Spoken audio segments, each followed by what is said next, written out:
My name is Linda, and for a long time, I didn't think my story mattered. I was the woman behind the scenes, the one people depended on but never truly saw. The kind of mother whose value is measured only by how smoothly everyone else's life ran. I married my husband, Mark, when I was 23 years old.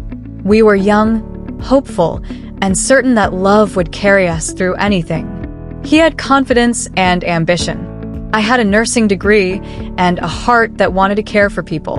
When I became pregnant with our first child, we decided I would stay home for a few years, just until things were easier.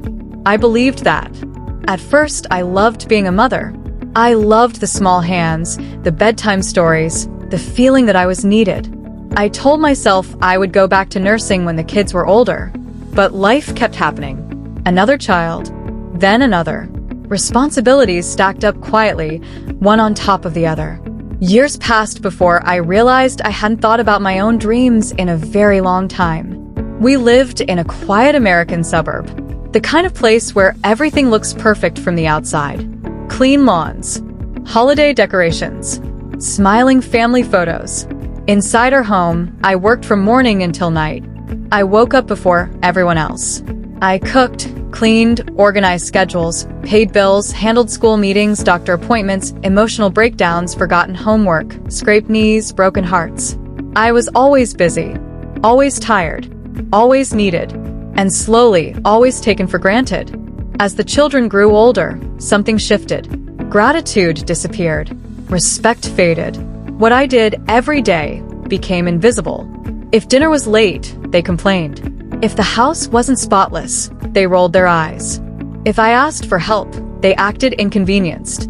One day, when I told my son I was exhausted, he laughed and said, "From what? You don't even have a job." I remember standing there, stunned, realizing he truly believed that. Mark didn't defend me. He rarely did anymore. Over time, my husband changed too. Or maybe I just started seeing him clearly. He came home later. He criticized my body, my clothes, my tone of voice. He controlled the money and made me ask for basic things like groceries.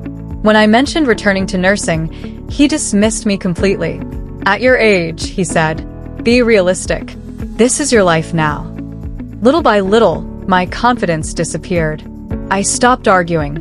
I stopped asking. I told myself this was marriage. This was sacrifice. This was what good mothers did. But late at night, when the house was quiet, I felt empty. One evening, sitting alone in the kitchen, I had a terrifying realization. If I vanished tomorrow, they wouldn't miss me. They would miss what I did for them. That was the moment everything changed. I didn't confront anyone. I didn't announce my pain. I didn't threaten to leave. I planned, quietly. While everyone slept, I worked night shifts as a caregiver. I saved every dollar in a separate account. I renewed my nursing license, one requirement at a time. I kept records, finances, conversations, patterns. Everything I was told didn't matter. I learned patience. I continued cooking meals, washing clothes, smiling when required. But emotionally, I was already gone. The breaking point came on an ordinary afternoon. I overheard my son laughing with friends. He said, "My mom doesn't do anything. She just lives off my dad." They laughed. I felt nothing. That night, I cooked dinner like always. The next morning, I didn't wake them. No breakfast. No packed lunches. No clean clothes. I left 4 envelopes on the kitchen table. One for Mark. One for each child. Mark's envelope held divorce papers and proof of what he thought I would never notice. The children's letters were simple. "I raised you with love. You returned it with disrespect. I am choosing myself now." I didn't scream. I didn't fight. I walked away. Because I prepared, the law protected me. I received my share of the home, spousal support, and the retirement I helped build. For the first time, Mark had to manage a household alone. The children were shocked when nothing magically happened for them anymore. I moved into a small apartment near the hospital where I worked. It wasn't fancy, but it was peaceful. I cut my hair. I slept through the night. I remembered who I was. For the first time in decades, I was free. It's been 7 years since I left. I'm older now. Quieter in a stronger way. I still work as a nurse, but on my own terms. I have friends who know me for who I am, not what I provide. The silence that once scared me now comforts me. Mark remarried quickly. I heard it didn't last. The children grew up. Time has a way of teaching lessons no lecture ever could. My oldest reached out first. He apologized, not fully, not perfectly, but honestly. He admitted he didn't understand what I did until he lived on his own. My daughter took longer. Motherhood changed her. She once told me, "I finally see you." The youngest still struggles with resentment. And that's okay. I don't chase their approval anymore. I love my children. I always will.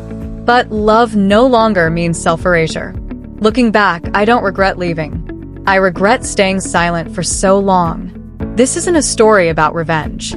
It's a story about boundaries, about self-respect, about choosing yourself even when the world expects you to disappear. I didn't destroy my family. I stopped destroying myself to hold it together. And sometimes, walking away is the most loving thing you can do. To my lovely listeners, if you enjoyed this story, please subscribe to the channel and hit the like button with a comment of where you're watching from.